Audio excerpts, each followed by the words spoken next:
I don't know much about this. I had a question maybe you couldn't chip in on. Internet speeds. How is that determined? How much data a person can have, right? There's data plans, obviously, or speed plans that every ISP has. Is this something that is just being, where people are being throttled? That's another issue, right? ISP throttling. But I was always wondering, they have these plans, right? You can buy like 100 megabit down for this much money. You can buy 1 gigabit for this much money. And I know in the US especially, according to our DQL reports, that the internet generally in the US is not as good as in Europe.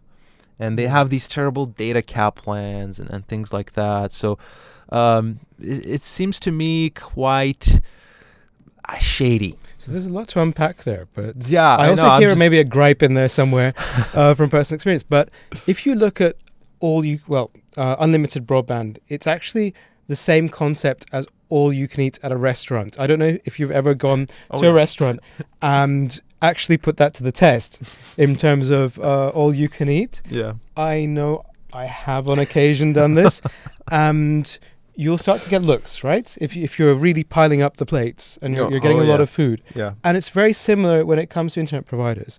I mean, they are tracking the amount of bandwidth you use no matter what. This is essentially universal. So essentially, if you're downloading a lot of stuff, they will see like, oh, this IP address or whatever is just clearly standing out in front of compared to others. This guy stacked a lot of dishes on his table. Let's just take a look. So you might get a letter in the first month or a friendly phone call. They'll be very friendly at first because you paid for an unlimited packet, right? Yeah. But at this point, they don't mention yet that in the small print, your unlimited actually does have a soft cap and a hard cap. It's somewhere there. And what will happen is, if you do this again, you might get another friendly note, a less friendly note over the next couple of months. But actually, you have no or very few rights as a consumer.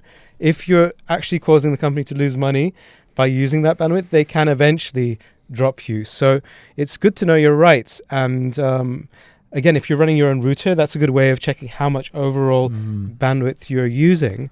But there's also actually, it does touch into what we're talking about, because what ISPs can do, they can also throttle certain services if you have gone past a quota.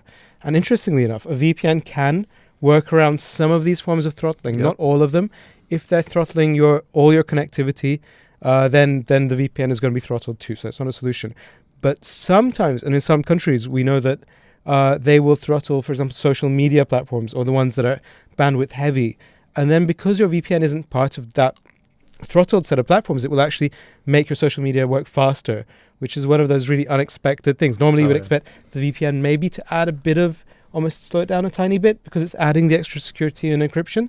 But if your ISP does throttle services, there's actually that good chance that a VPN will speed things up. That's awesome.